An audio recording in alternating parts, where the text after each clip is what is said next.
Lucha Underground. Hey, what is up, you guys? It is Tyler. Welcome back to the Tyler Williams channel. And what channel? Welcome back to the Tyler Williams channel. And welcome to your weekly Lucha Underground review. This is the fourth episode of Lucha Underground: Pain, Love, and Sacrifice to the Gods.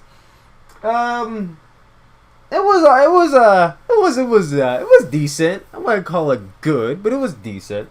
I felt like had the main event been different, it would have been a good episode. But we'll get into that as we go along. Well, we'll talk about it as we go along. So the episode starts off with KATRINA walking through I guess a rundown warehouse or something, maybe the old temple. I have no idea what she's walking through. But she walks over to a coffin with Fenix in it, saying, "You are now mine, love. You died for a good cause," something, kissing him, seemingly absorbing his soul as her body goes from wearing that black lace outfit that she just looks so goddamn sexy in to a red dress, which she still looks sexy in it, but that lace outfit, man, she could... Whew. Alright, let me stop. Anyway, then after that, she walks away. Melissa Santos is then backstage, probably Lucha Underground, on her phone, trying to get in contact with Phoenix. But KATRINA walks up to her, saying that you won't have to worry about Phoenix anymore. Don't worry, he lost his life to a woman he loves, which is just damn chill. KATRINA then gives Melissa Santos a necklace to remember him by. I guess that's the necklace that Phoenix wore, or I think she said something about that necklace gave me the powers that he had. I forgot what she said, but she basically gave him a necklace. We didn't get to do Lucha Underground. The announcers usually tell us what's going on and whatnot. In this, they were talking about how Famous B got his ankle broken by Jake Strong 2 episodes ago, and that Jake Strong got his ankle broken in so many places that he had multiple surgeries, and now his leg might have to be amputated. Well, how the hell did he break his ankle that hard that his leg has to be? I don't know how that happens, but okay. So this is kind of a revenge match. As we get on to the opening match, we have Big Bad Steve accompanied by the beautiful Brenda going up against the man who seemingly tore off the ankle of Famous B, Jake Strong. Jake Strong dominated this match for about a good 5 minutes. I don't remember Big Bad Steve really getting any offense in.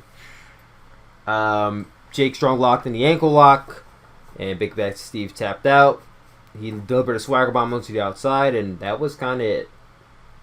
Jake Strong, otherwise known as Jack Swagger in WWE, now Lucha Underground, making an impact here. Nothing flashy. It's not like he's added anything new to his repertoire, but I guess we have to get a little bit used to it. Gotta see if he, maybe a few more matches. We'll see if he changed up. But as it seems right now, it's not like this is drastically different from Jack Swagger and WWE. And if that's anything to go off of, then this isn't like the best addition to Lucha Underground. I mean, I'm not saying that Jack Swagger is not a good wrestler. He is. It's just that he was just kind of boring in the ring. Like there's a you can be a good wrestler but just be boring. Like, there's a difference between being a bad wrestler and just being a boring wrestler. I don't really know how to explain it, but wrestling fans know that there's a difference.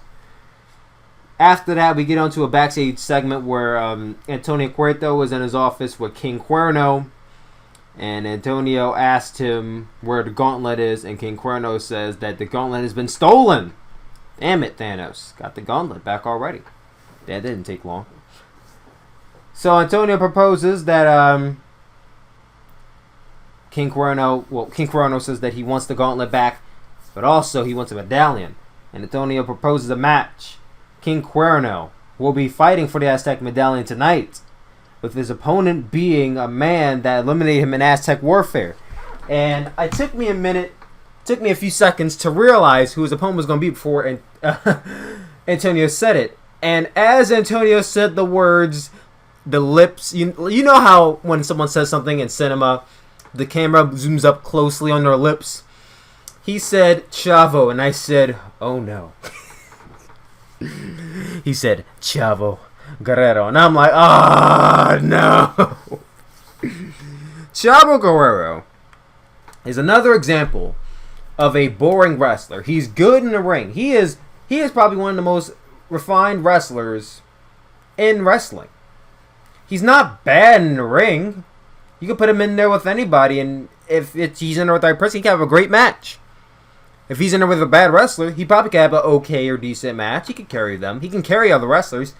He's just boring. There's nothing flashy about him. He doesn't have a standout finishing move or a move that makes you go, wow. Like, he has none of those things. Chavo Guerrero and Jake Strong or Jack Swagger are just in the same category. So when I heard this match, I was instantly like, just like, So then we get on to, we didn't get on to our next match because then Cage entered the room saying that after laying out Pentagon Dark last week, he wants a match with Pentagon. Antonio says, well, it's not that easy. You can't just lay out one person and expect a championship match next week. That's not how it works. But what I can do is have you fight to earn a championship match. And he says that next week, Cage will be fighting for the ancient Aztec medallion, and he will be challenging Mil Muertes. So Mil versus Cage should be interesting. That'll be happening next week. We didn't get on to the next match. The Lizard Tribe of Cobra Moon and Daga versus Worldwide Underground, represented by Johnny Mundo and Taya. This was a nice tag team match. I would say it was the best match on the show. It honestly saved the show. If this match never happened, this show would have been probably, I would have said it would have been a bad show if this match wasn't on there. The two teams definitely lit it up. I will say this: Taya got thick.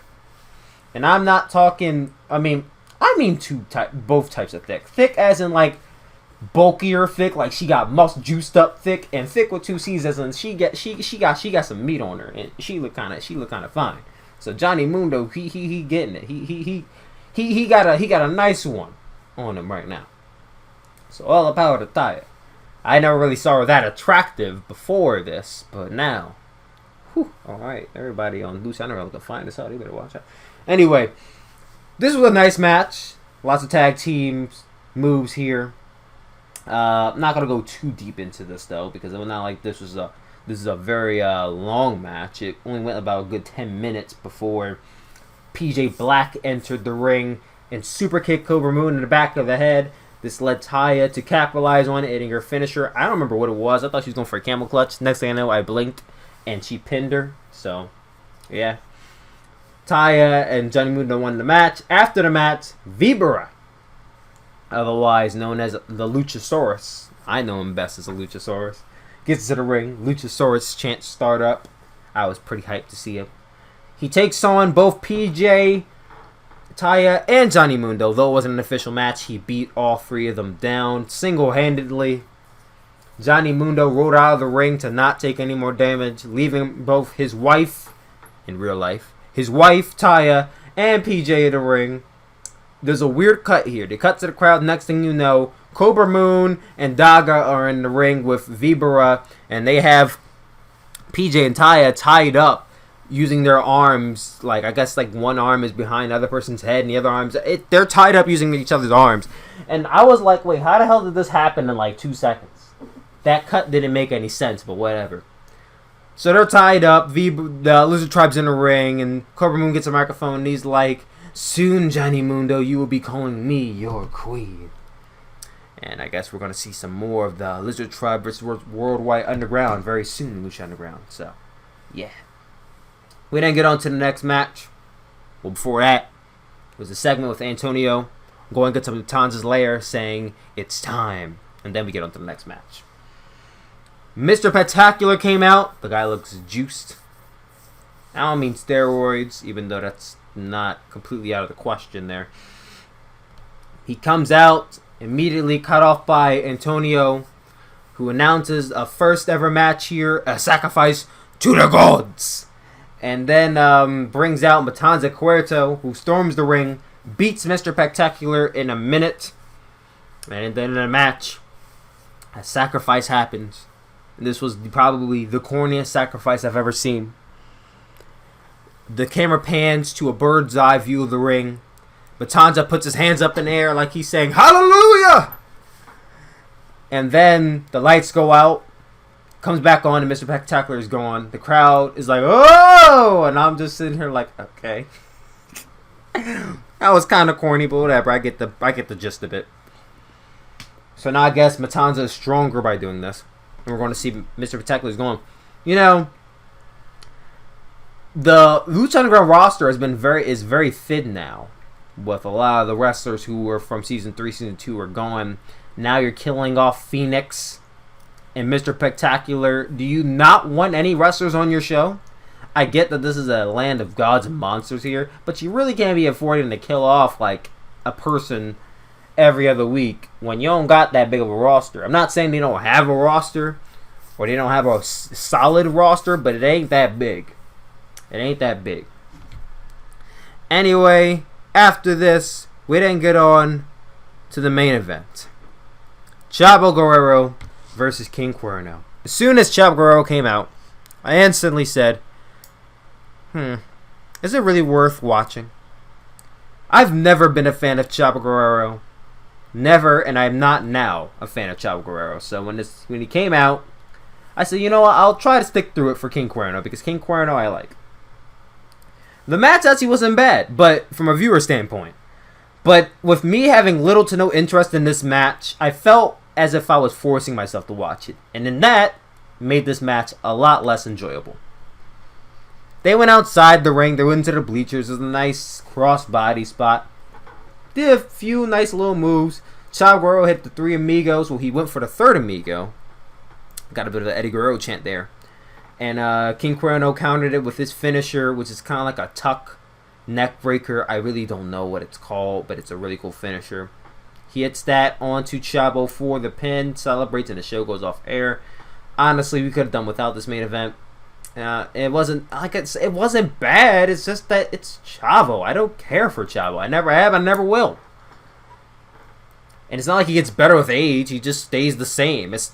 There's nothing. He adds nothing new to Lucha Underground than he added in season 1, 2, and 3. I'm not saying the show would be better without Chavo, but the show isn't progressively better with him either. So, of the 4 episodes of Lucha Underground, I would say this is definitely the weakest one.